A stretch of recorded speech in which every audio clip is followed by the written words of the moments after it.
If you're tweeting from the beach or Instagramming from the bar, in the Costa del Sol there's only a few hashtags you'll need.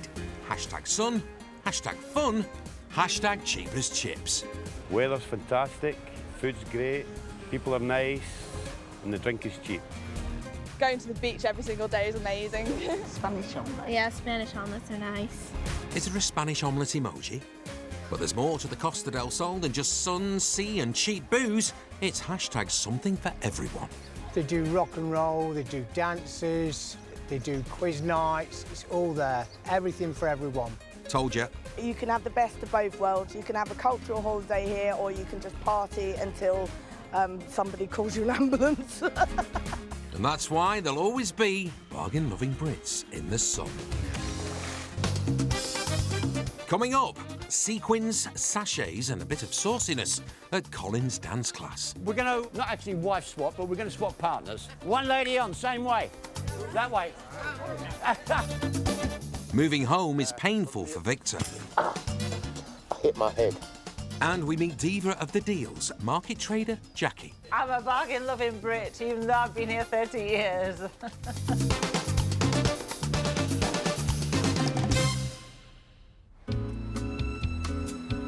If you're thinking, hey love, look at this place on the telly, we could live here, but you haven't got the millions needed for a fancy villa or a luxury yacht, or the few £100,000 for an apartment in a marina, don't worry. For as little as 10 grand, you could buy a camper van and park up like this lot on Camping Cabo Pino, right on the coast. This is our caravan and awning, which has got everything you need. We have a nice seating area, we've got a kitchen area, there's a bedroom and 2 televisions. And it's British telly too, so you won't miss your fave bargain-loving show. Kevin here even designed his kitchen around his telly box. I got the 2 pieces of glass from the local glass merchants. I can stand here and I can do my cooking and still watch the TV at the same time and keep everything the other side of it clean. And Brian loves his TV so much, he keeps it under maximum security. My television. Voila. If you want to burgle me, you'll never find a television, in theory. Your secret's safe with us. And the star of the campsite is, well, I'll let him introduce himself. My name's Victor, and I bought this vehicle, 18 years ago. In actual fact, I didn't buy it, my son bought it for me. And we decided to travel around a bit and get to know Europe. It turns out that it became my home. And I'm in love with it. Columbus. It's all in one word, isn't it? Columbus, he's an explorer. So you might as well be a Columbus, and the bus bit, that's what you explore in, the bus. Nothing to do with actual Columbus. It's all about my wagon. And it's just amazing to drive. It's just like a boat. It's sort of, you sail in it. It rolls and moves about. No speed, no rush, no hurry, just freedom. And that's what it gives you. Come on, Victor, show us around the van that stole your heart. See this lovely net? That keeps the mosquitoes out. Look, see? But you can come in. Oh, that's very kind of you. So, here we are. This is my kitchen area. Microwave with a grill, all nice and clean. Extractor fan. This is the oven. Well, that's the oven. Fridge, freezer. What more do you want in life? A telly? See, sit down, relax, put your feet up. Bit of television. You've got everything you need in this camper. Everything. And it's cheap living too. Victor, like the other 100,000 Brits getting their pension paid into their Spanish accounts, can live the sunshine dream without needing to come home. I'm English, a proper Londoner, and I can't afford to live in England. It's mental, isn't it? Work that one out. I can pay my camp fees and live a basic lifestyle in the sunshine on the rest of my pension. At home, it wouldn't even cover a price of a room. Before 66-year-old divorced father of 3, Victor, started to travel, he'd run the same pub in the same place for 20-odd years. Now the portable paradise pioneer has been everywhere. It literally changed my life. It showed me Europe. It showed me the whole of Spain, mortgage-free. You know, it's an easy life. and it's a life he reckons he's been destined for. During school, I was really good at acting, and I got a report and it said, "It's true, Victor is very good at acting, but it's about time he stopped playing the part of the Artful Dodger." Can you believe that? And that's why I've been playing that part all my life. Dodging work, really, and that's what it's all about, living life and not going to work too much. This says it all, look. Home is where you park it. And that's a fact. I could go and park outside Buckingham Palace. No, I could have the Queen as my neighbour. They'd probably move me on, but I could do it. Better to have been an has-been than not a taller. Wise words. But it's not so easy if you're one of the 30,000 Brits working on the Costa del Sol. There's no time for lazy lunches and chilling on the beach. With overheads increasing and the pound falling at home, prizing the cash out of the bargain-loving Brits means lower prices and longer hours. It's all money, money, money all the time. And the quicker you're earning it, the quicker it's going. It just comes in with one hand and goes out with the other. It doesn't get to the pocket and it doesn't go to the bank. Meet 56-year-old market trader Jackie Harrison from Sheffield, who lives and works in the sleepy coastal town of Torrox, east of Malaga. Although I love the sunshine, working in it, you get all hot and sweaty, and by the time you finish setting up, you feel absolutely awful. I work 7 days a week. It's absolutely knackering. When the summer period, I've got no time for myself whatsoever. I don't go to the beach, I don't go to the swimming pool. I'm working 17 hours a day. So try and make myself look decent, so I don't look half dead after 5 hours sleep. But long hours selling hats on the market wasn't the dream that brought Jackie to Spain 29 years ago. I had boyfriend problems in England, a very jealous boyfriend, and I've always loved the idea of living in Spain, so I came to get away, and I liked it, and I got myself a job and stayed. And now Spain is home for Jackie. Well, I'm married to a Spaniard. This is my husband, Antonio. It's my daughter, Amy. Hi. Hi. Amy works from home, but manages to spend the odd hour with her mum during the busy summer. We have to show them how to go in. We have to throw the ball into the water. It doesn't work. No. Daft dogs. However, her 19-year-old son, Benjamin, sees much more of her. I love Benji helping me. I'll be sad when he actually gets a full-time job and goes. My mum works really hard and she's our inspiration to all of us. And that's why I work every day and I learn from her every day. It might be hard graft, but Jackie loves her job. I like the buying, I like the selling, I like everything about it, I suppose. I just don't like the heavy lifting. Who does? And what she really loves is making a deal. I'm a bargain-loving Brit, even though I've been here 30 years. I won't pay full price for anything if I can help it. Hola, buenas. These hats I get for €2 because I buy a lot of hats from these people, so they allow me a little bit of discount. Her store mainly sells hats, but she'll buy anything that might catch a tourist's eye, from bags to, ooh, what's she got here? €150 worth of nail varnishes. The nail varnishes I buy for 50 cents each and I sell for €1, so most of the things that I buy, I try to do at least double, but there's a lot of competition on the market. They look nice. They've even got knickers on. That's a relief. It's just finding just one little thing and it keeps you going. Gracias. Jackie's 6-day markets cover the household bills, but it's the 10-week summer tourist night markets that started this week which pay for life's little extras. Well, I always hope to make at least €500 a night, but it's not happening at the moment. I've been averaging between 150 and 180, which is not a lot for the amount of work that we're actually doing. Jackie needs tonight, the first Friday of the season, to be a bumper one. While millions of holiday-making Brits dive and dip, chomp chips and sip sangria along the 100 miles of Costa coastline, there's one fella living in the coastal town of Estepona whose feet never stop moving. Time to pick a partner and meet marketing man turned jive dance teacher Colin Gorsden from Tunbridge Wells. Everybody says, you'll never teach me I've got 2 left feet, especially the men. We normally get men here because their girls or their wife friends put them on a promise. You know, like no washing up for a week or something like that kind of promise. But once they've done it, men get hooked. But Colin's life has not always been sachets and sequins in the sunshine. I was one of these people that stood on the platform at Tunbridge Wells Station at 7:25 every morning, got on the train, sat next to the same people, went to London Bridge, and then at the end of the day, I would get back on the 7:15 train, get home about 9 o'clock, kiss the kids goodnight, and that was pretty much the working day.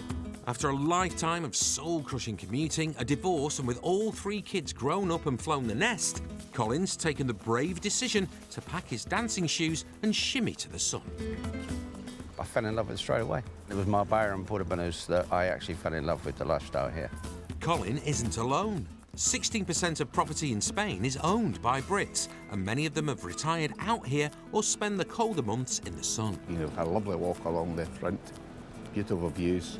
You'd live quite easily over here on a minimal budget, quite easily. Retire back here, I would love it. It's amazing, it's just a fantastic place. It's very hard to describe it, really. You get more out of your retirement here than you would at home. Give me the opportunity and I would be here in a flash. But with a lack of local lingo and no old mates knocking around, life in Spain can get lonely. Well, couples retire to Spain because of the temperature, the climate, the better life. But once they get here, they end up spending all their time very much together. And they find that the conversation is, well, where should we go for lunch? Where should we go for dinner? They don't meet people. And they're not exercising, they just gradually both put on weight. Boys, you step back. So he turned his love of dance into a business, partly to top up his pension and partly to meet new people. They come to the dance classes and suddenly the whole life changes. And I mean this genuinely, their whole life changes. They meet loads of people, they start exercising. I built a social club. I set out to build a dance club, I built a social club. I'm proud of it. Really proud. And the expats love it and him. Not just a dance teacher, he's a bit of an entertainer as well. Very much so. Don't look at their feet, because they'll think their feet are better looking than their face. We're going to, not actually wife swap, but we're going to swap partners. One lady on, same way. That way. We always have a good laugh, and it's good exercise, apart from anything else, and the weather is fantastic. She steps back, bringing across her face. When you can't see her, you're in the right place. Clockwise, return back. Then, bam! That was abysmal! That was abysmal! One lady on, we'll do it again. Well, Colin's dance classes are my main social activity where I meet lots of people. I've been doing this since I was 80 and now I'm 84. And I like to think I'm one of the best there. And to build the dance family, he charges €10 a class. We have pensioners that are watching every penny, and we have some people that are super rich. But it's designed so that everybody can actually afford to come out for the evening. He's got 16 in the class, so that's a tidy €160 for the night. So it's time to earn his cash and teach those toes to tap. We'll make it change tonight. Boys on my side. Anybody in a skirt that side? Right, let's do some simple stuff. Come on. We'll do a hand jive, pretzel, first move, and an octopus. Then after the break, we'll do some seriously tricky stuff. Some what look like judo moves, all right? Oh, I look forward to that. Right. 100 miles away, at the other end of the Costa del Sol, market trader Jackie is back from a mammoth day of buying extra stock for the summer night markets.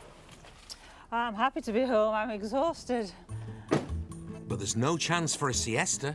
Jackie and son Benji have to load up and head off straight away.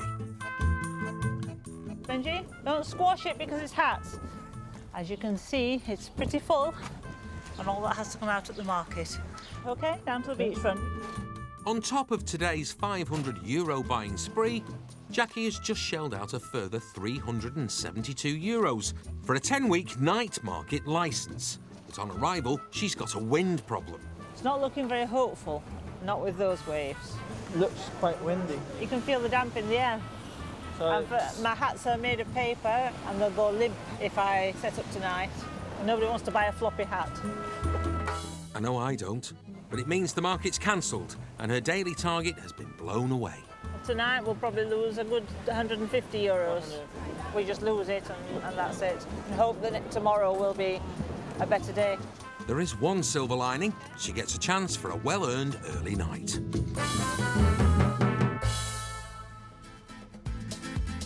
Deep in the south of the Costa del Sol is a little town with a pretty port called Manilva, which has more expats than almost anywhere else in Spain. Half the population are foreigners, and most of those are Brits. With 79 different nationalities in the town, it's no surprise the annual International Day is full of fancy frocks, foreign food and plain old fun. And keeping our end up is 57-year-old Gary Beaumont from Bedfordshire. It's just a party. Spain, everybody likes a party. Gary's just setting up and he's getting to know the neighbours. We've already instituted a hard border, as you might have noticed. Quick before we create an international incident. I think we've solved the whole Brexit issue here. You know, we just instituted a bit of a curtain on that hard, soft border between Ireland and the UK, and then it works well, doesn't it? Yeah. So everybody seems happy with it. So. Gary, like many Brits, had dreamt of living in the sun, so he packed in his tree surgeon job and moved with his wife Judith and their kids Charlie and Francis to Spain. They were 4 and 5 when we brought them out here. We felt we could give our kids a lot more freedom than they would be able to have in the UK, and they're both bilingual, which I'm very jealous of. And there's plenty of other benefits. We get by on a lot less than we would need in the UK. You don't need as many clothes as you need in the UK for a start. But Gary knows not everyone is as lucky as him, so he's putting back into the community by raising money for the charity he helps run with his wife. And they've chosen the most British of things, a baking competition. We slice up all the cakes and sell them to make money for the charity. Everybody wins. But with every type of cuisine on offer, they'll need to work hard to make more dough than last year's €400 record, because you only get what you pudding. The best possible outcome is that we get loads of cakes entered in the competition, we sell them all, and we raise lots of money for the cause, and everybody comes along and sees a slice of England. Oi, I do the cake puns round here.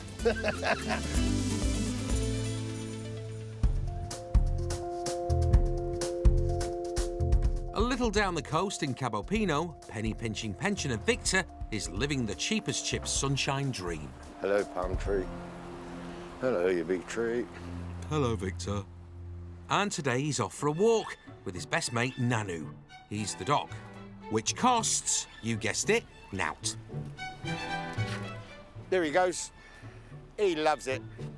There's no better life for a dog. It's not all about money, the Costa del Sol. There's a lot of things you can do here without money. You can walk along that best beach in the whole coast of Spain. It's all available and it's all free. Hola. Hola, Bello. Muy bien. The best friends you've got in life are probably people you haven't met yet. So keep on going forward, and hopefully I'll meet them friends, you know, and meet those people. All your life's a party, yeah? It's about the people around you, and that's the most important thing, is the people. I love that complexion. Beautiful. Looks really good, look. Birds of a feather flock together, after all. Hello, girls. It's invigorating, really. If you've got problems at home, this is the place to come to chill out. Mind you, I ain't got any problems. But 10 years ago, things were different. While travelling around Italy, tragedy struck. My wife and I were separated.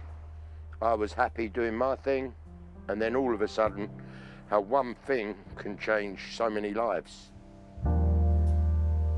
I get a phone call from my youngest daughter, Vicky. You got to come home, Dad. Why? Mummy's crying in the garden. My son had this restaurant and he was doing extremely well. 34-year-old, you know. He was a good-looking man. He had everything going for him. Unfortunately, he died. He got a bad disease and he died of cancer. Victor's tragic loss brought his wandering to an end.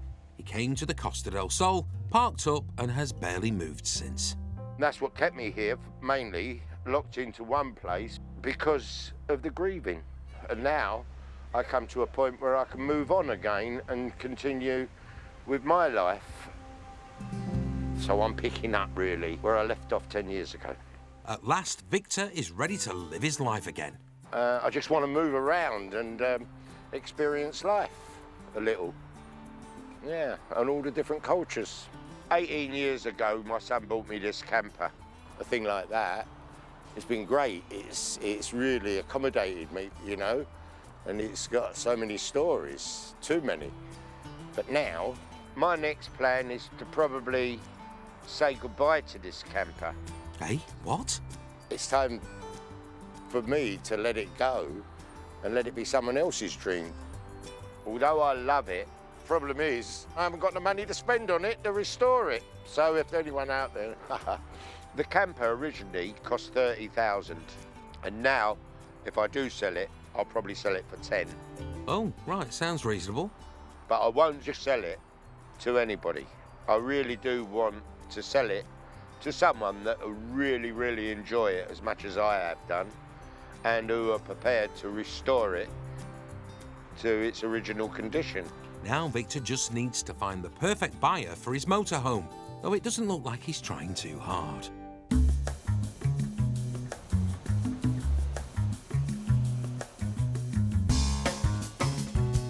Back in Estepona, at Colin Gorsden's dance class, things are really hotting up. The first one is my favourite move. It's called the proposal. The man slides his right leg forward and puts the lady's right behind her back. He'll end up about here. You can see why I like the move, can't you? Oh, Colin. And then you pull that hand up over the top there and down. Return, and you finish there. Would you like to try it with the lady in front of you? But as the class progresses and the moves get tougher, no one seems to be too far behind. I was one of those two-footed wonders 9 years ago. My partner dragged me up here, and we really haven't looked back since. It's been absolutely fantastic. The class is going very well, thank you. Enjoying it as usual. Even after 10 years of doing the same thing, I'm still enjoying it. 10 to 12 moves is enough to look dead good on a dance floor. This is a twin tunnel. Gentlemen, you take the right hand over the lady's head, over yours. She will turn. She ducks once, ducks twice. Come out, pick up her left hand, you come out. That's a walk in the park, lads. Easy stuff.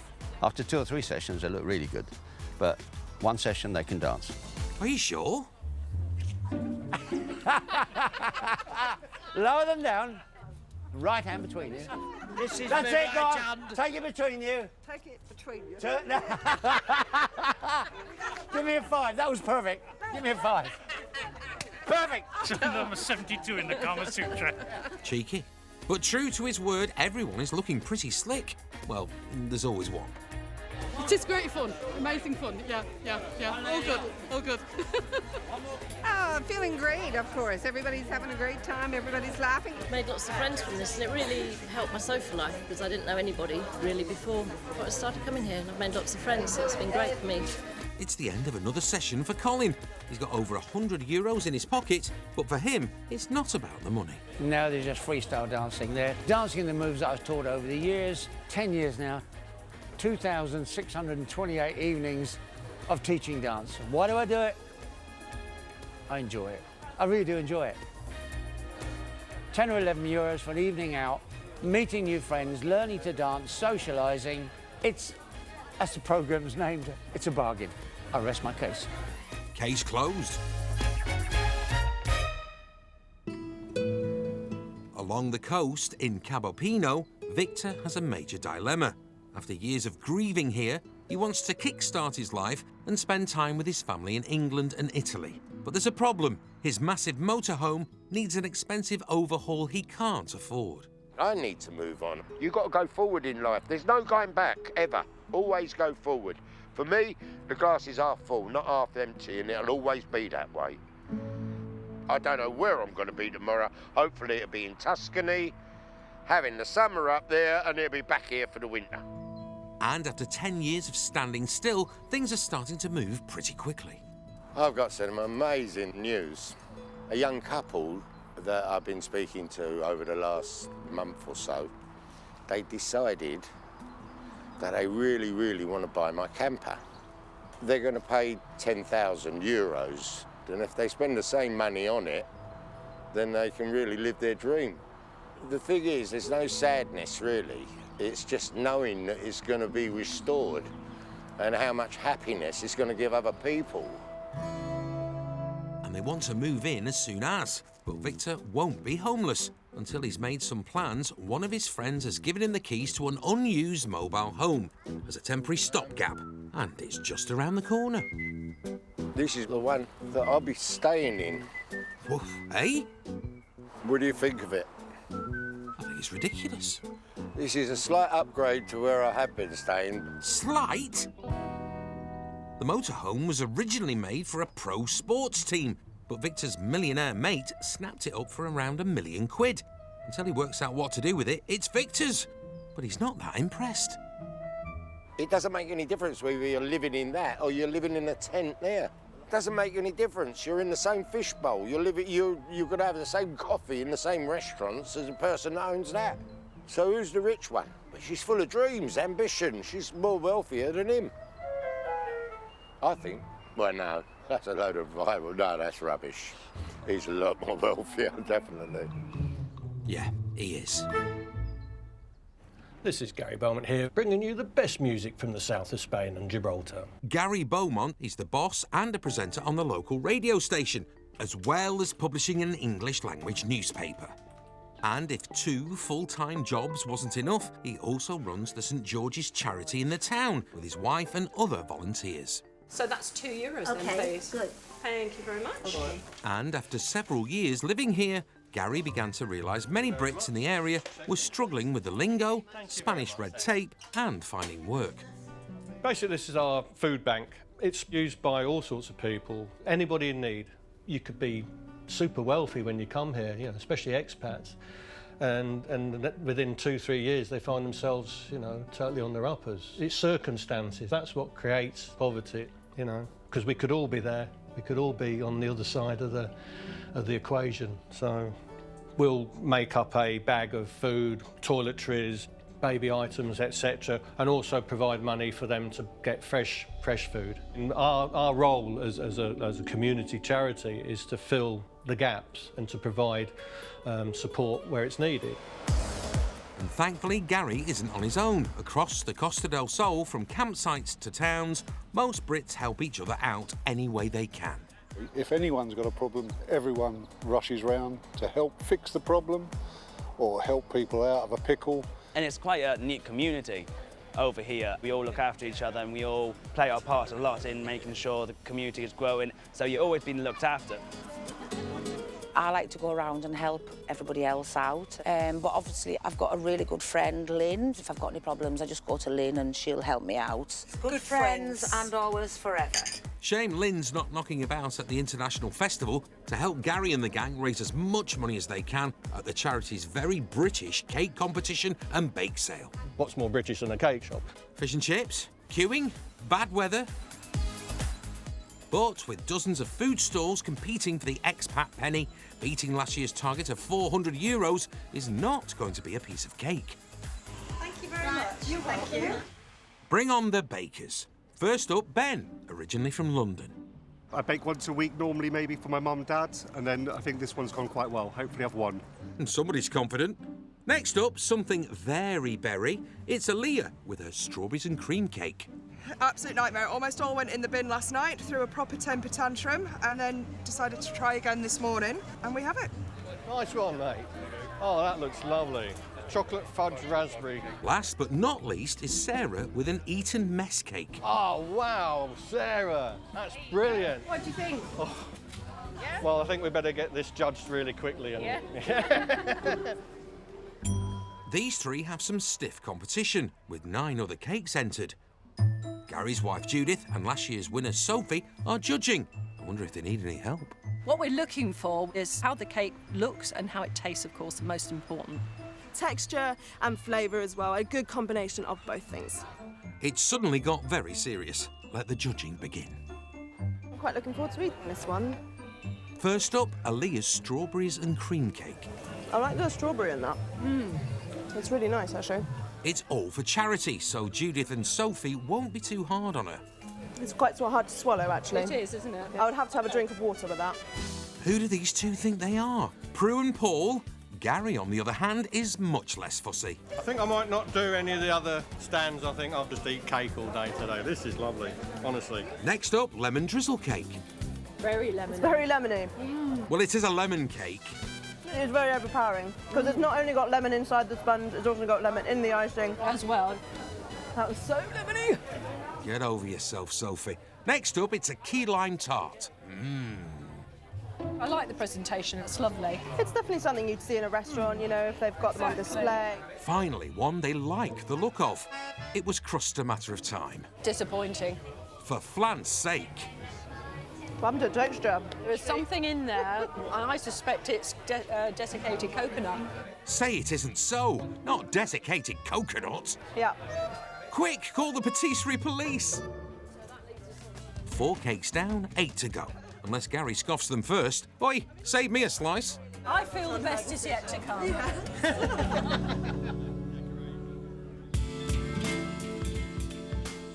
Back on the coast, it's a big night for Jackie Harrison and her son Benjamin. After losing a whole night's takings yesterday due to the weather, they're hoping for a fine forecast.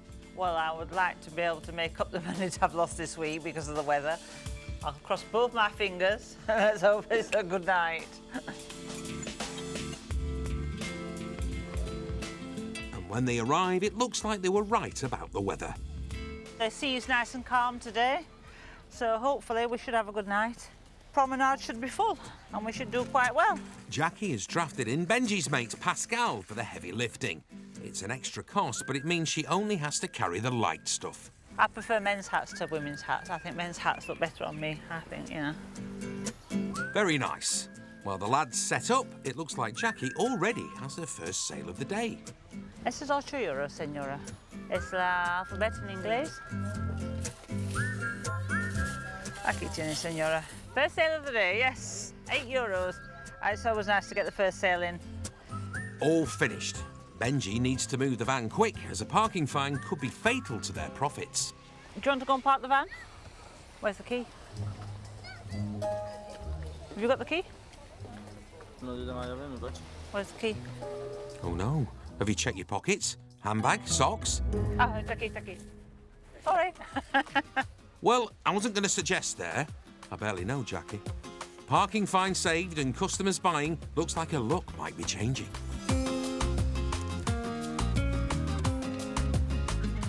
¿Si quiere verlo? Son con elástico. Gracias. Muy bien, gracias. So we sold one of the sun visors. They're very popular in the summer. €2.50 I sell those for. €1.50 profit. With customers buzzing around, Jackie can never leave her stall. So dinner is fast and al fresco as usual. Dinner for tonight. A toasted cheese sandwich and a Fanta. That's it. That's all I get to eat tonight.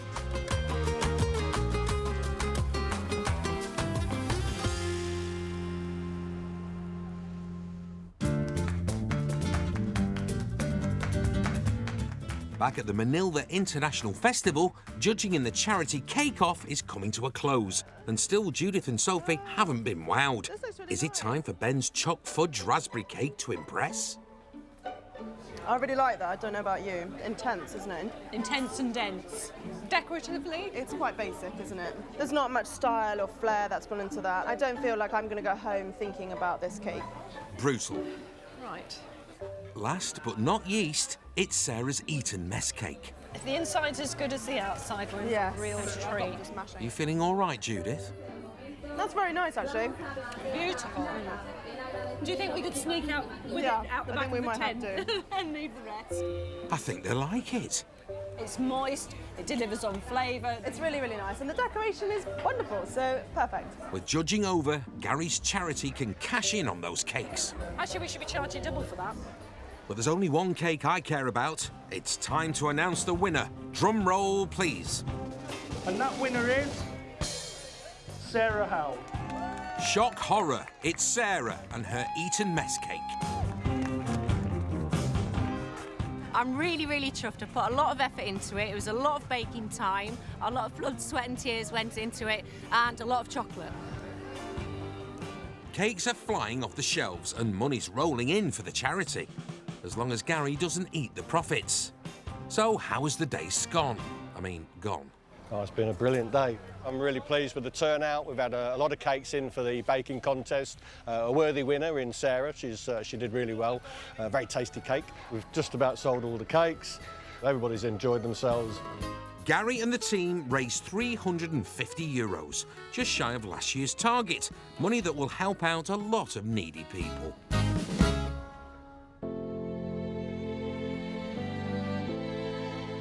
It's 10 p.m. and night has fallen at the beach market in Torrox, but Jackie is not even close to her target of €150. Done about €35 at the moment, but that's not good. Traditionally, the summer night markets are Jackie's biggest earner of the year, but after forking out for a licence and extra help, she needs them to be busy. If I don't make my target, I will probably go home in tears. I work the whole of the summer.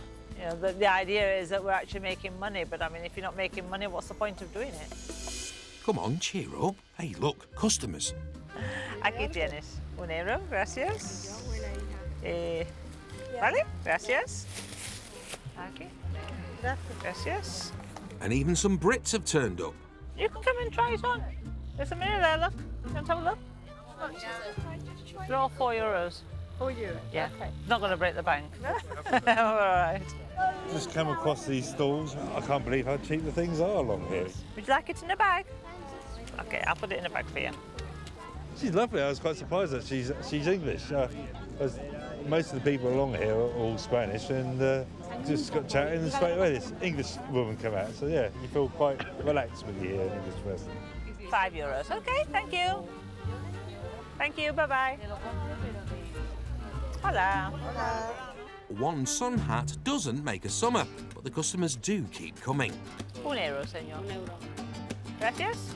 Venga. Buenas noches. Every little helps. €1 here, €1 there. It all adds up. I don't think I've made my fortune, I'm afraid. I'm hoping to have made something at least. You know, I've got to pay the young lad that works for me, so I'm hoping to at least cover that. And talking of Pascal, he's here to help close up. Hi, Pascal. Hello. Right, should we get started? It's about 1:10, I think, now, and so it'll be 1:30 before we got it all into the van. By the time I get to bed, it'll be about 2 o'clock. And then at 6:45, I'll be up again. I'm back to the market and doing it all over again. Oh, Jackie. So, was it worth it? Have you at least made €150? $145 is what we've done tonight. It's better than nothing. So about 70 goes towards buying, but then I've got to pay Pascal. So by the time I'm finished, I've got about €45 in my pocket. Is it really worth it? No. But she knows it's the cost of keeping the sunshine dream alive. I do it for my family. That's the only reason I do it. But next year I will definitely think twice. Mind you, I said that last year as well, so... Welcome to Spain.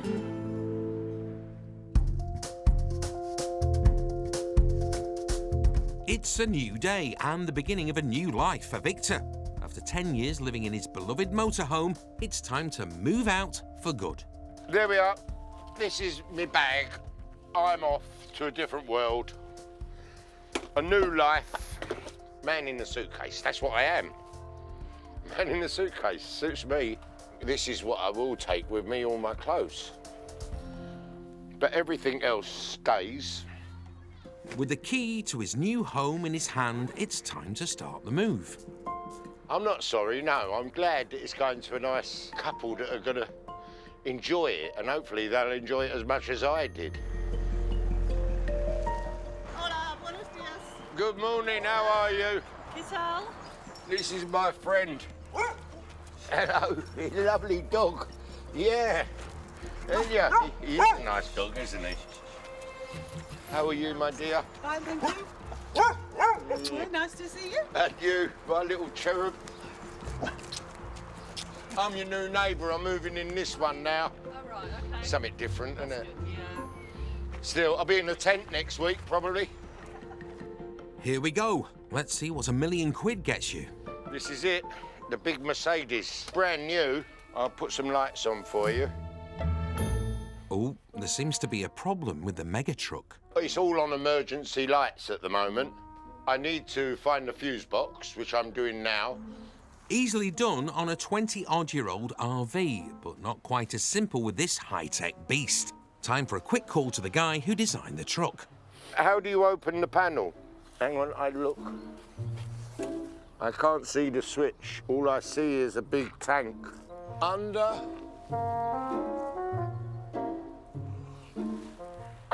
and behind. Victor, watch your head. Oh. I hit my head. Seems to have knocked some sense into him. He's worked out where the fuses are. I should think that's supposed to be up. Moment of truth. Now come in. You can see a little bit more. Yes, the fridge is working. Now everything's working. Go on then, Victor. Give us the tour.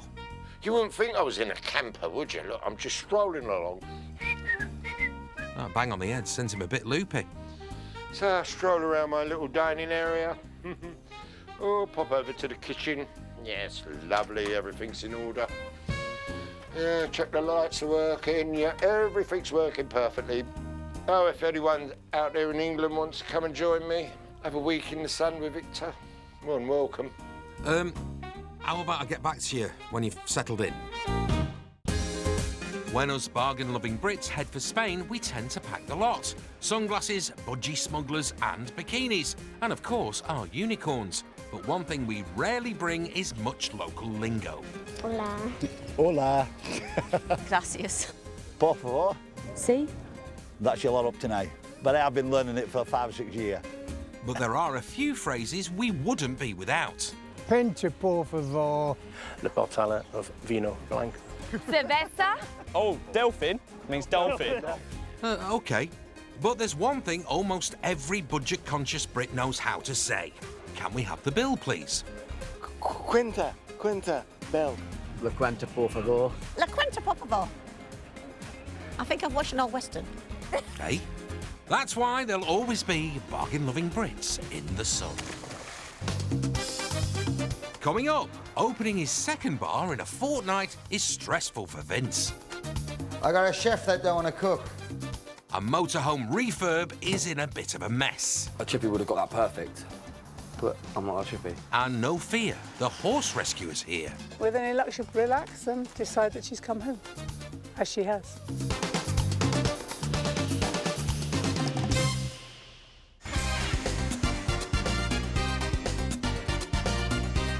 We've all thought it. Wouldn't it be great to have a nice little bar in Spain, sit back and let the tourist cash flow in?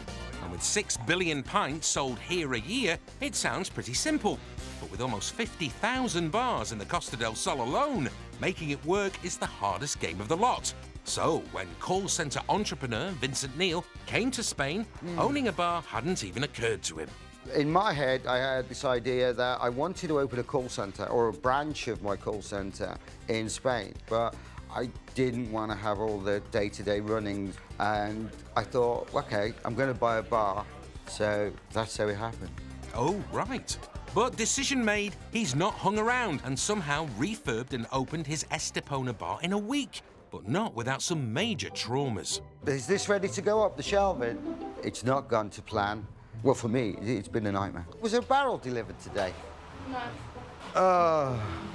But in the end, it's been worth it. I think this is going to give me the life I want to lead, so it's all good. It really is all good. For most people, that would be enough, but not our Vince. Oh, no. He's been bitten by the bug. New plan, a second bar, this time up the road in Torremolinos, called Tipples. I mean, it's a wonderful little British bar. You go there for your full English breakfast. But Vince won't be running this one. He's bought it as an investment and 3 weeks ago brought out one of his call centre employees, Courtney, and her fella Michael to run it. That's lovely. It's nice to have palm trees outside our bar. Just look at them every day. Feel like you're in like a beach kind of place because the bar's very beachy. So. Suits it. Huh? Suits it, doesn't it? They are so excited about this. They've spent the last week just cleaning non-stop, day and night. For these two who've never run a bar or lived abroad, this is a step into the unknown. I'm excited, yeah. Yeah, really excited. I haven't really had much time to think about any of it, to be honest. It's been non-stop. Nervous, definitely. I've never done anything like this before, so. I think it's going to be a test on our relationship because we're going to be with each other 24/7, but I think it's going to be fine, personally. Hopefully.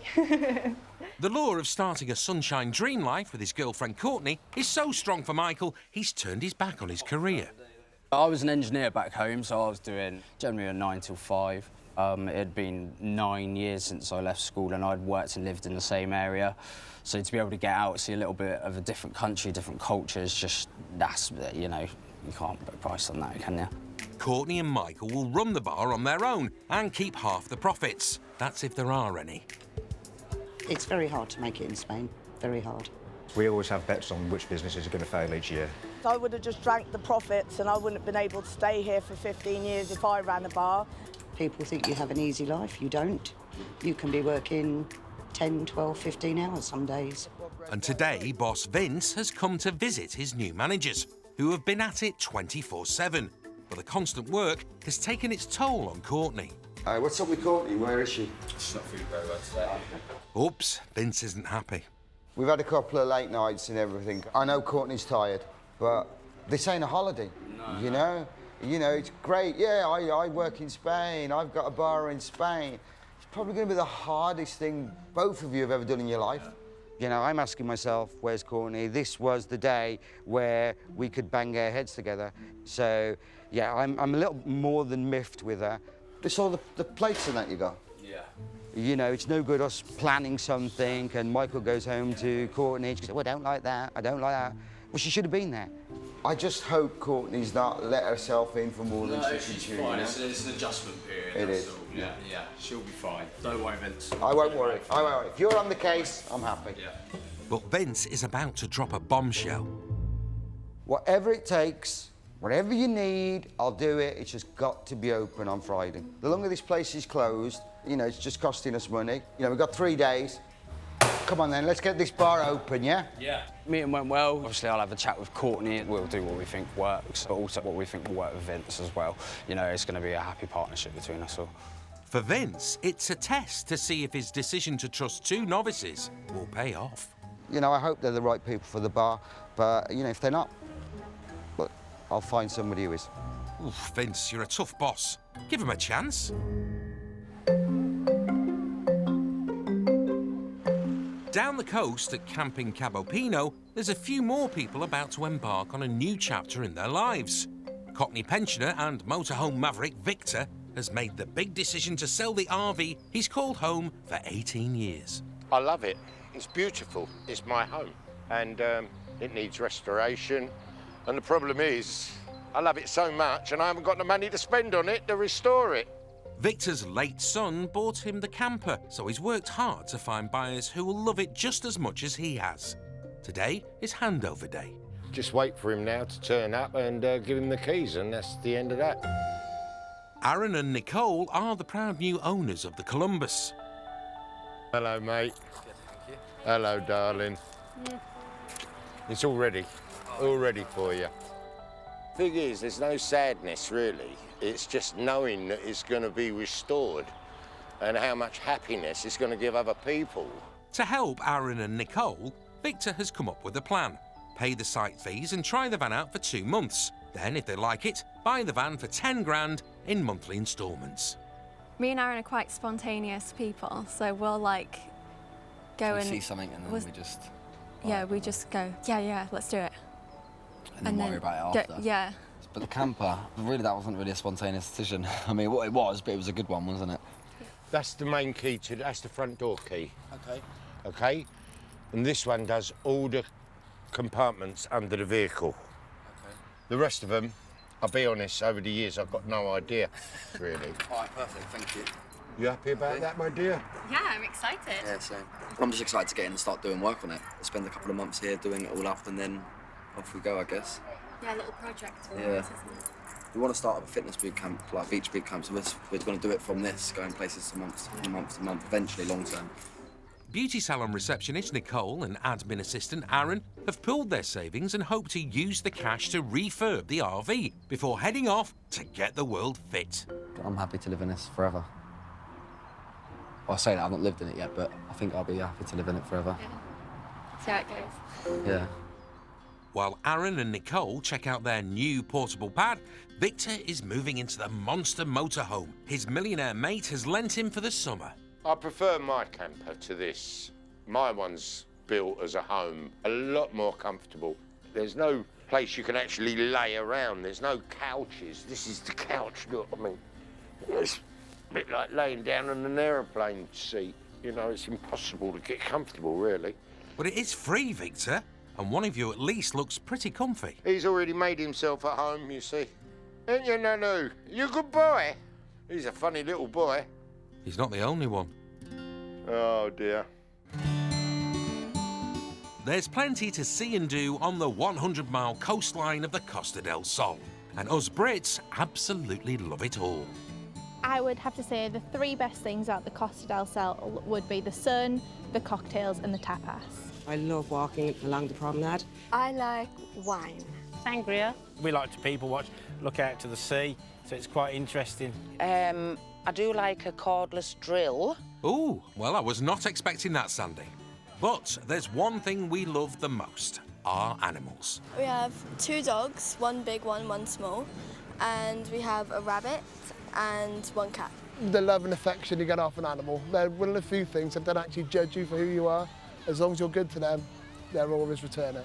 But some animals in Spain are not as well treated, and that's why many Brits roll up their sleeves and get involved with animal rescue missions. People like Jill Newman-Rogers, who's lived in Spain on and off since the 70s.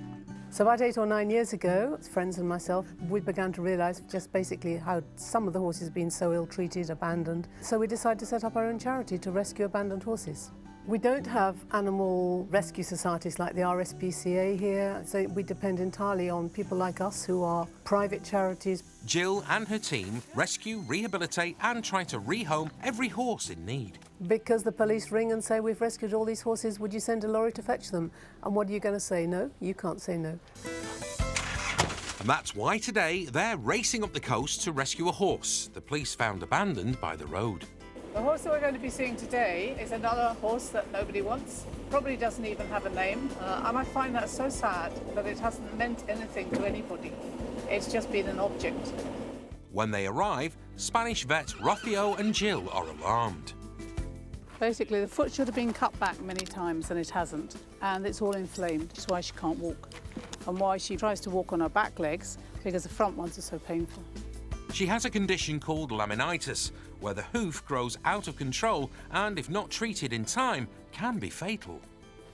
Do you mind? Are you going to bring all the flies with you? Come on, let's go down to the lorry. The big plan is to get her back to the rescue centre to try and reverse years of neglect. Then, hopefully, find her a new safe home. She's a beautiful horse. She's sweating already, so she's nervous. And she's hot, but her feet are really, really bad. So if we can sort her feet, it will be great. It would be very sad if we couldn't, because we might have to put her down, but the vet seems to be reasonably optimistic. Back at the ranch, it's time to meet her new horse mates and settle into her paddock. This horse doesn't seem like she's eaten for quite a long time. She's just hoovering the food up, and it's great to have her here. She seems very happy. So we'll start to work on her feet next week when she's relaxed properly and when she's feeling better. So no, I think with any luck she'll go to bed, lie down, relax and decide that she's come home, as she has.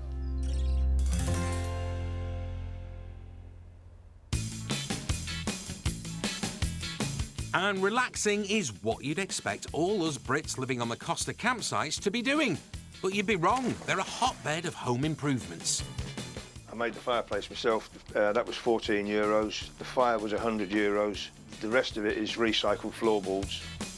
It wasn't like this when we bought it. It was fixed furniture. And I asked my husband to rip it all out. And he got the shock of his life, but he did. Then he said, "Is that it?" I said, "No." The kitchen was typically Spanish, so that was one of the first jobs that we wanted to do here, and ended up with this kitchen that we don't actually use because we cook outside. But it's delightful, Lynn. And the latest couple to embark on a mobile mansion modernisation project are Nicole and Aaron. 2 weeks ago, they moved out of their parents' nearby Spanish houses and into Victor's old RV. And with Aaron's work all online, he's got plenty of daylight on his hands to refurb the van. So yeah, as you can see, we've made a few modifications or a few changes. A few? So we've ripped out the sofa, we've ripped out all of the bad bits now that we don't need in here, and it's obviously ready for the new stuff. It's all part of their bold plan to refurb the van in just 4 weeks. The vision that we have is doing it up, making it look pretty, and then travelling as much as we can, just trying to see it everywhere. But as novice builders, Aaron and Nicole have made a few mistakes. I mean, I've damaged it on a few sections. If you look here, there's a few little dips out of it and stuff like that. But again, that's nothing. If we did want to, we could refill it. But majority of the countries that we're going to are warm anyway, so we shouldn't have an issue. You should still probably fix it. Oh dear. Since selling them the RV 2 weeks ago, Victor hasn't been back inside, but he's just arrived outside. Oh, good timing, sir. Aren't you all looking good here? But not as good as me. We've got the pot. Look in there, big Oh, don't look in now. Looking on Sunday. Sunday, no, we've got the whole thing's being replied on Sunday. You enjoying it? That's We're the main loving it. thing. We're loving it. Well, there yeah. you go. Wicked experience. I was hoping you were going to say, I don't want it, because then I'd have said, that's all right, I'll come back. Yeah. You know? No, unfortunately, we love it. Good. I know Victor was very keen on keeping certain things the same. Yeah. He's definitely finding it hard to let go of the camper. I spoke to him a few times, and he's feeling a little bit down about it and stuff. But it is what it is. It's in good hands. Anyway, I ain't seen no hackers yet. I want some money. Yeah, whatever. Money talks all languages. It's just that I'm a poor person. Yeah, I'll shake your hand. Ciao, bello. Ciao, bello. I'm going to buy a decent camper. See you later. Back inside, the two DIY rookies get to grips with full-scale ripping out, with no shoes, gloves or masks. Someone call the health and safety. Yeah, it's really dusty. That's so dusty. So we knew what to expect, but actually us doing it, I feel like we've struggled a little bit with knowing exactly what to do. I can see. Not sure bare feet and sharp blades are part of the DIY manual. Once it gets a split, it's quite easy, look. Oh, sorry. Ow. That's another thing, how much I've cut myself bleeding now, look. Loads. Arms. Everything. Surprise, surprise. I'm beginning to think Aaron's plan of doing this all up in a month might be a tad ambitious. Okay, I'm not having the dolphin now. There's just so many things to do. That's the thing, we keep doing. That would be a good A thing. little bit of something, and then like, oh, I've got to do that, and then there's just, we get, do you know what I mean? There's loads of things that we've got to finish, isn't there? Aaron wants to do it in a month. I think we'll do it in 2 months. Just being realistic, just because there's so much to do. You do know that's a drill, not a hammer, don't you, Aaron? Back in Torremolinos, whilst Brits booze, bask and burn on the beachfront, at Tipples Bar, Courtney is back. And she and Michael, with the help of Fix-It man Sean, are also DIYing in full bar refresh mode. With boss Vince expecting them to open in 2 days, it's all hands to the pump. We have stayed here late every day. We're working as hard as we can, so it's all we can do. I'm sure he'll understand if not everything's complete by the time he gets in. So sweaty. Can't escape it, man. The main thing's the painting. Once Sean's done in there, we'll have a better picture. We're almost done with the kitchen, so it'll shape up quite quickly, I think. But the 16-hour days in 30-degree heat are taking their toll. We're going to have to wash all these again. Really? Yeah, because I just sprayed all up here. I could have taken them out before you did that. Well... I washed all of that yesterday. Did you? Yeah. Well, you should have thought that we had to do all of this. That's just stupid. Don't wash everything. That's like the last thing you do. Clearly. Clearly. Over the next 48 hours, Michael and Courtney transform the bar. It's stocked and painted, and every nook and cranny has felt the force of disinfectant. But there's one thing they have overlooked: plates. Luckily, the local wholesaler is open late. So these match our other plates, do you think? Wait, hold on. Almost. Almost. Almost. Oh, not really then. How many did you get? 9? Yeah. So we got, These are nicer. we've just got 2 odds, so 9, 8, and They're then... not the same at all. No, they're not. Should have taken a picture. They're not even square, really, are they? No, they're not. But it's too late now. It's 9:30 p.m. and Vince is due for breakfast in less than 12 hours' time. We've had to cram a lot into a short space of time, but we've done it, I think. Yeah, we've managed it.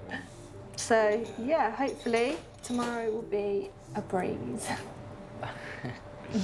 I'm so tired. It's a new day, and in Aljorin El Grande, Jill and the team are preparing for a remarkably dangerous but vital procedure, treating the infected hooves of the abandoned horse, who they've named Rihanna. Good girl. Luckily, a generous local Brit has volunteered to pick up the extra cost of Rihanna's expensive treatment. The prognosis on Rihanna isn't great. It's 50-50 at the moment, which is very sad because she's a beautiful horse. She had a very sharp stone growing actually into the bone and goes down the leg. So that's the stone. It'd obviously been there for years. And of course, because she couldn't stand on that foot because of the pain, she's been putting all the weight on the other foot for years. So effectively now they're both very, very infected, very inflamed. It means a lengthy and expensive recovery with daily antibiotics and hoof cleaning. But she has a lovely nature. Everybody adores her. And so we're really going to fight for her because she's fighting. So for student vet Ada and horse handler Hannah, it's going to feel like an actual fight cleaning out the infection. I'll leave this to the young people. They're more agile at getting out of the way. We have to get the dirt out before we put the antibiotic cream in, and we put like a poultice on it to draw it out. That's basically flesh in there. Quite painful for her. Let's just get as much in as possible. So I'm just, she's getting a bit sore now on the other foot, so I'm going to put the boot on as best I can. The boot keeps the wound clean and infection-free. But as easy as the first boot was to get on, the second is a different prospect. This could get very dangerous.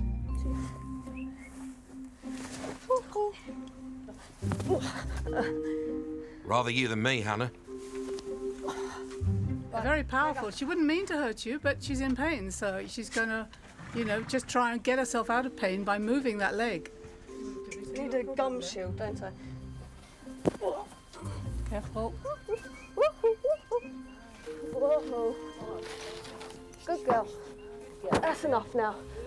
Oof, this is not for the faint-hearted. Just caught me a little bit on the cheek as she pushed her leg up, but it's okay. I'm sure she knows we're trying to help her. It's very painful for her, though. Right, that's it. Hooray! But after all that dangerous hard work, the pain isn't over for Hannah. Can we walk around a minute? Yeah, without the rope down. Ooh, I felt that. Don't worry about me this Did she get you? No. Metal bit off the rope. Oh, the end of the rope. For now, Rihanna's treatment will continue until the farrier and the vet come and check on her hooves in a week's time. Just a quick stroll inland from the fancy harbour at Cabo Pino, Aaron and Nicole's month-long refurb of the RV is behind schedule. After 3 weeks, they've realised they need to call in the campsite cavalry, in the shape of handyman resident and mate, Graham. With having Graham here, once I've got a bit of direction, if he just says, right, do that, I'll get on with it. Do you know what I mean? I think that's why I've not been doing that much of my own, because I'm standing there going, kind of completely lost for what to do, because there's so much of it. Do you know what You're I mean? not married, are you? Pardon? You're not married? No. No, you see, you're not used to having a boss. No, that's what it is. You yeah. need a wife to tell you what to do. Basically, you've got to remember that it's not a structural house, like a house. You can't just go at it with a sledgehammer and rip it all out and knock it down. That isn't meant to happen. Oops. And folks, please do not try anything Aaron does at home. It's actually not too bad. Oh, I whacked my knee there. Oh, look, I did whack my knee. Quite hard as well. One thing I forgot to ask you, Aaron, are you a mechanic? No. Are you a carpenter? I'm nothing. You're not a plumber, electrician, no. nothing? I actually studied TV and film production. Oh, that explains everything. So what does the expert think of Aaron's plans? I can't judge how long the whole thing would take. It's such a big project, and I don't really think that Aaron knows how big a project it is. If one person was working on it constantly, I think you're looking at 3-4 months hard work. Despite Graham's expert opinion, Aaron still feels he's still sort of on target. We're not that far from going, really. I mean, we've probably got, if we do it at the pace that we've been doing it now, I think another month. Really? Over the next 2 weeks, they make progress. Slow progress, but it's moving on, and somehow Aaron still has all his fingers and toes. It's probably not a good idea to be using power tools with no shoes on, but we've done it the old time, haven't we? Is it on? Oh, I can't watch. No, mate, no, just stop, please. Go away, silly. I'm not perfect, I am making mistakes, but, you know, a chippy would have got that perfect. But I'm not a chippy, so it doesn't really matter. And like I said before, it's sub-walling. Oh, I've cut my foot, look. That's another one to add to the list. Now, remember I claw hammered into my knee? Yeah. I went down to the bone in the end, and now it's like a big raised bump. It's not infected there, because I used all stuff on it. Cut there, look. Oh, Aaron. Cut on my foot, cut my hands. Got loads of cuts on my hands, there. I'm wondering if you two are really cut out for this kind of work. Yeah, our plans have changed massively from what our original plans were, because obviously our original plans were that we get it done in 4 weeks and we go. We haven't got a date in mind for when we're actually going to set off, because I think it's pretty impossible to put a date on it right now. I'd say, Nicole. Unlike those two, many Brits on the Costa del Sol have plenty of spare time to relax or maybe take a spot of light exercise in the sun. And what could be more relaxing than a round of golf? With a football? Welcome to the newest craze on the Costa, foot golf. That's the one. Yeah, it's golf, but with footballs and big holes. Simple. And London-born Fernando, who works in finance here in Estepona, is obsessed with the sport he took up 4 years ago. I can probably say I'm addicted to foot golf. And the wife and kids will probably tell you that as well. The dream is to hopefully, in the near future, to be able to work in foot golf somehow as a full-time job. Fernando's turned his hobby into an earner, charging €20 a round, a quarter of the cost of normal golf in Spain. But today, he's put on a free team tournament, pulling some new faces like Dean. I've not played foot golf before, but I'm hoping my experience in football will help me tonight, and being paired up with Fernando will be a big help. He's not the only newbie. Jeff here is a total novice. Well, it's a combination of football and golf, neither of which I've played, but I'm keen. That's the spirit, Jeff. And with everyone chucking a fiver into the prize pot, there's plenty to play for. But surprisingly, it's expert Fernando letting Dean down. 4! No. That's a bit too far up. Extra legs, that one, I've left it a little bit hard for you there, mate. It's going to go right down the hill. Yeah. Everybody's got it next to the hole. And I've got the worst shot. Mine's behind the tree over there. But as the game goes on, their rivals begin to fall by the wayside. Oh, and the windows!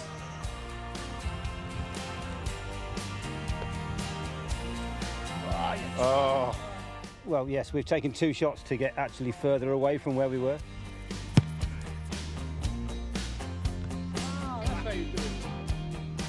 Oh, that's embarrassing.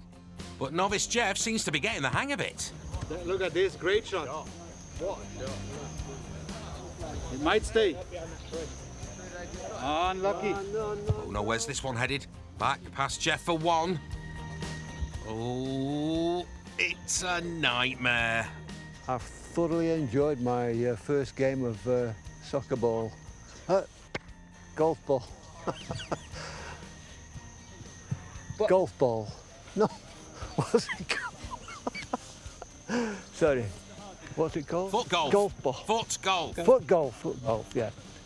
Yeah, I've thoroughly enjoyed my game of golf ball. Oh, give it up, Jeff. And with their rivals ending up in trees, Dean and Fernando move ahead of the teams in their group. Oh! I like your work! Entertainment value is absolute quality. Yeah, definitely, yeah. So we've got Scott and Alex with a magnificent score of 29, first place. And who got second place? Dean and myself. Thank you very There you go, Dean, mate. Thank you. Thank you. €30. Thank you very much. Fantastic for my first time at football golf. It was great. First thing I've ever won. But it's not about winning tonight for Fernando. It went perfect. It went really good. Had a really good turnout, more than I expected. A lot of new faces, some of which I've never seen before, and hopefully they'll come back and play. How far off I am turning into a full-time job? I think another 3 to 5 years. There's still some way to go. Here's to foot golf. Cheers! A quick gallop up the coast and a ride through the hills to Arch Horse Rescue. Charity boss Jill is waiting for an expert opinion on Rihanna's infected hooves after 5 weeks of intensive antibiotic treatment. Yeah, the smell is very much better. But when she first came, the infection was just horrendous. But maybe we're getting there. What do you think, gorgeous? What do you think? The answer to that question is in the hands of Spanish vet Rocio and British farrier Harwill. So what are we going to do with it? I want to cut the heels. Okay. Yep. We evaluate the abscess inside. Yep. Due to neglect, Rihanna's overgrown hooves have caused potentially fatal problems. In really bad cases, like this one, what can happen is the bone can actually rotate and push down through the sole. It's like having a broken leg and being asked to stand on it. The pain's immense. By filing back the hooves and cleaning out the wound, Harwill can assess how bad the situation is. Do you think it's a little bit better? No, I think she looks very similar to when I first saw her, to be honest. I don't think there's been a lot of improvement in her gait or the way she's walking. But with the foot, like considering what her feet were like when she came, they're a lot better. And the infection? And the infection, well, there's nothing oozing out of it like there was last time. No. With vet Rocio agreeing with Harwill's assessment, it's not great news for Rihanna. The plan is to keep treating the infection before an X-ray in 10 days' time will decide her fate. We just hope we get the infection out. Hopefully the X-rays will say, well, OK, it hasn't gone into the bone, it's still bad, but it hasn't gone into the bone, in which case we can keep working on it. But the bone infections are what you really, really fear. You really can't amputate a horse's foot. Despite the odds, Jill is full of hope. The absolute perfect solution would be that she comes through this in the next 3 or 4 months, and say in 6 months we can send her off to a lovely home. That's utopia. I don't know that it's going to happen, but we can only hope.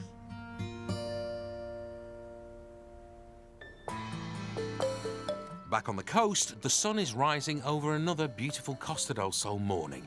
A perfect time to open a new British breakfast bar, unless you're Michael and Courtney. Oh no! After all that work, the bar has flooded overnight. So much more to do this morning, and this is now taking up all my time, so if it's not done, then we're good. And to add to that, owner and boss Vince has arrived to oversee the opening and be their first customer. Good morning. How are you? Not great. One of the tubes on the cooler has burst or come off or something in the night and flooded the whole place. Which pipe? This one here. That one. That was that connection come loose, so it's really done it. All the paint on those shelves. Oh, God, yeah. Yeah, so that was all soft metal, flooded here, all flooded down here, outside, the kitchen. It's a setback, but Vince still wants the bar open. So we'll be open tonight, definitely. That's happening. The kitchen will be reopened in the morning as well. We're not having a breakfast today. Afraid not. I got a chef that don't want to cook. I do want to cook, but not like this. I'm not rushing it. I'm getting it right. Right, not rushed. It's a bit of bacon, a bit of sausage, a couple of eggs and some beans. Yeah. With Michael and Courtney refusing to open and Vince's temper fraying, Fix-It man Sean handily arrives just in time to play peacemaker. What's going on, Michael? Huh? Why would you say you're not cooking breakfast? Yeah, I just said the kitchen was shut today. Why? Because I can't... It's opening day. Yeah, I know it's opening day. To me, it was easily manageable. It's just water on the floor. You get a mop in a bucket and you mop it up and you crack on. There's nothing wrong with the kitchen. You've got to open. You know, things like this happen and you've got to open. Yeah, okay. Let's get the game on, you know. You come on, Michael, you can do this. But Courtney has different ideas. You're not cooking? You're not cooking? No, you're not. No, you're not. No, you're not. You don't want to. So you're not.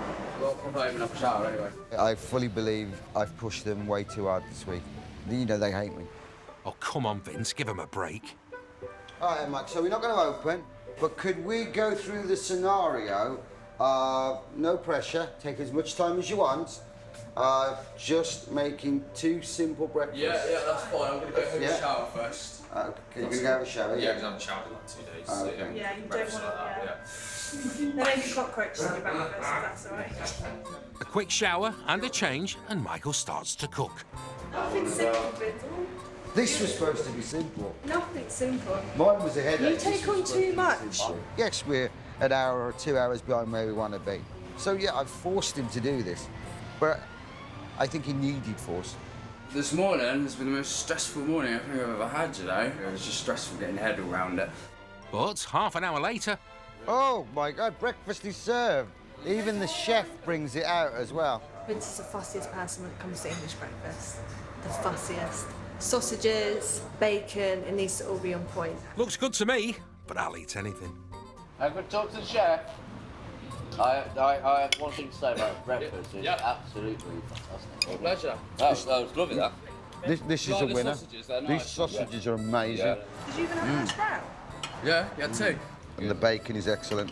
Really good breakfast. So, I had the small one, and that's perfect. Yeah? Absolutely perfect. Cue the uplifting music. I know he's not just saying it either, you know, to make us feel better. I know he cleared his whole plate. Sean loved it as well, so yeah, chuffed to bits. Yeah, really pleased, really relieved at how it's all turned out. Yeah, it's a black cloud gone from my head, so yeah, I'm looking forward to cooking myself some lunch later, actually. Yeah. I'm really proud of him. If he can put out a breakfast like that every time, I think we're going to do really well. Their most stressful week ever is over. I feel a little bit guilty the way I've pushed them. You know, I don't think I'm their best friend anymore this week, but I hope he's feeling now I can do this. I haven't forgiven Vince yet, no. Michael was close to saying, I'm going home this morning, and he's not like that now, so I think, you know, it's just all in the heat at the moment, isn't it? I don't know, maybe I shouldn't have doubted them. But I'm not going to say sorry for pushing them this week. With the bar open and the new sign in place, Michael and Courtney are finally in business. All that hard work? Yeah. Hey, no. Well, feeling a bit more yeah, a bit relaxed more relaxed now? Yeah. Ti amo. Ti amo. Oh, that's Spanish for I love you, by the way. While holidaymakers bask on the beach, 20 miles inland at the horse rescue, Jill is waiting to see what an X-ray can tell her about Rihanna's infected hooves. We've got the whole team here this morning. We all want to find out what's going to happen with Rihanna. My heart's in my mouth, I don't know. It's either a question of can we save her or do we have to have her put down? That will have to be decided today. I'm feeling very nervous because we all love her and we just hope that we can do something for her. She's actually walking a lot better this morning, but maybe that's just today. We'll see. There's only one way to tell, and that is by X-raying her hooves. This is the OAP's department. It's like the cricket match. Time for the verdict. So when the horse has laminitis, this coffin bone rotate and basically move this way. And now she's loading like this. Walking on her toes. Yeah. Because she has been like this for so long, this tip of the bone has been remodeling. It's dissolving. It's rotting, effectively. Yeah, it's rotten bone. That's It's why it rotten bone. smells. Exactly. Yeah. So no. With the bone worn away and still infected, it's the worst possible news. we can help a little bit, but not stop the pain. Okay. Yeah, sorry. I think the decision is, yeah.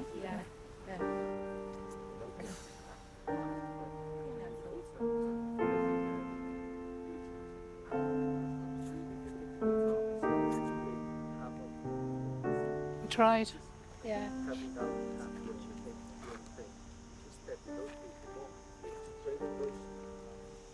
Suggest we do it as soon as possible. Yeah.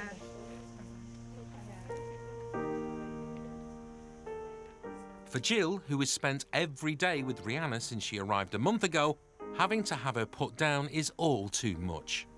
So we'll have to say goodbye. It's sad because she's so young and she's such a beautiful horse. But decision's been taken. But as I say, it's what we do, so we cry and we carry on. It's that.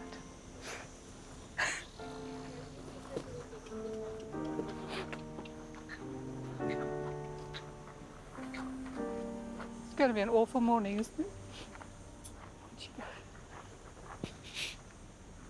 With the decision made, it's time to say goodbye. They just maltreated her, abandoned her, ignored her pain for so long that nothing could be done.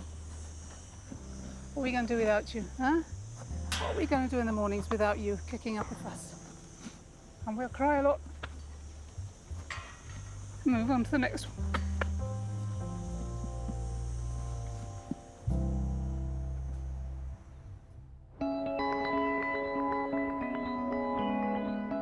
Over at Camping Cabapino, it looks like there's some better news. The Columbus has moved on. This was it. Gone. It's gone. It's gone. Fastest cake in the West has gone. It's gone. See? Look.